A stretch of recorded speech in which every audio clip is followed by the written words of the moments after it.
Hello everyone, good evening. আজি মই ৰাতি সাজটোৰ কাৰণে কি লৈছো, কি যোগাৰ কৰিছো আহকচোন চাওঁ। এয়া মই ৰৌ মাছ আনিছো, কোমোৰা, বিলাহী, নেমু দি মই মাছৰ টেঙা জোল বনাম। এয়া মাছৰ কণী, সেইখিনিও মই ৰেচিপি বনাম। আপোনালোকে ভিডিঅ'টো স্কিপ নকৰাকৈ চাই থাকিব। এয়া মোৰ হাজবেণ্ডে কোমোৰা গ্ৰেট কৰি আছে। মাজে সময়ে মোক হাজবেণ্ডে হেল্প কৰি দিয়ে। হেল্ল' হাই ফালে এখন কেৰাহী পাতি লৈছোঁ। এতিয়া মই প্ৰয়োজন অনুসৰি মিঠাতেল এড কৰিছোঁ। মাছকেইপিচ মই প্ৰথমে ফ্ৰাই কৰি ল'ম। এয়া মই মাছকেইপিচ ফ্ৰাই কৰিবলৈ আৰম্ভ কৰিছোঁ। মোৰ এয়া মাছ ফ্ৰাই কৰা হৈ গ'ল।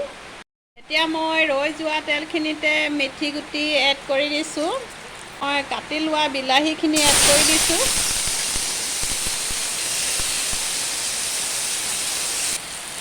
প্ৰয়োজন অনুসৰি মই নিমখ এড কৰিছোঁ।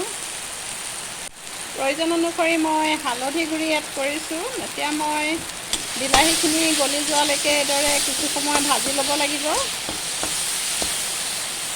বিলাহী মোৰ গলিবলৈ আৰম্ভ কৰিছে। এতিয়া মই গ্ৰেট কৰি লোৱা কোমোৰাখিনি এড কৰি দিছোঁ। এইখিনিও মই কিছু সময় ভাজি ল'ব লাগিব। মোৰ এয়া কোমোৰা আৰু বিলাহী গলিবলৈ আৰম্ভ কৰিছে। এতিয়া মই একেবাৰে উতলি থকা গৰম পানী এড কৰিম। প্ৰয়োজন অনুসৰি এয়া গৰম পানী এড কৰিছোঁ। আৰু মই ফ্ৰাই কৰি লোৱা মাছকেইপিচ এড কৰি দিছোঁ।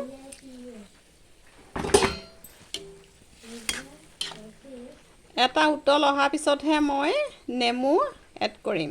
মই 15-20 মিনিটৰ কাৰণে এয়া ঢাকি দিছোঁ। 15-20 মিনিটৰ পিছত আমি চাওঁচোন আহক। এয়া মোৰ কোমোৰা আৰু ৰৌ মাছৰ ৰেচিপি উতলিবলৈ ধৰিছে। এতিয়া মই নেমু এড কৰি দিম। নেমু মই চেপি থৈছিলোঁ। এটা নেমুৱে দিবলগীয়া হৈছে, কাৰণ এতিয়া নেমুত ৰসটো বহুত কম হয়। এয়া মই নেমু এড কৰি দিলোঁ। পুনৰ মই অলপ উতলিবৰ কাৰণে আকৌ ঢাকি দিছোঁ। এইফালে বনাইছোঁ এয়া মই মাছৰ কণী। কি সুন্দৰ হৈছে দেখিছেনে? মাছ আনিলে মাছৰ কণী আৰু মাছৰ পেটু অবিহনে ভালেই নালাগে নহয়নে? মাছৰ লগত মাছৰ কণী আৰু পেটু বনালেহে ভাল লাগে।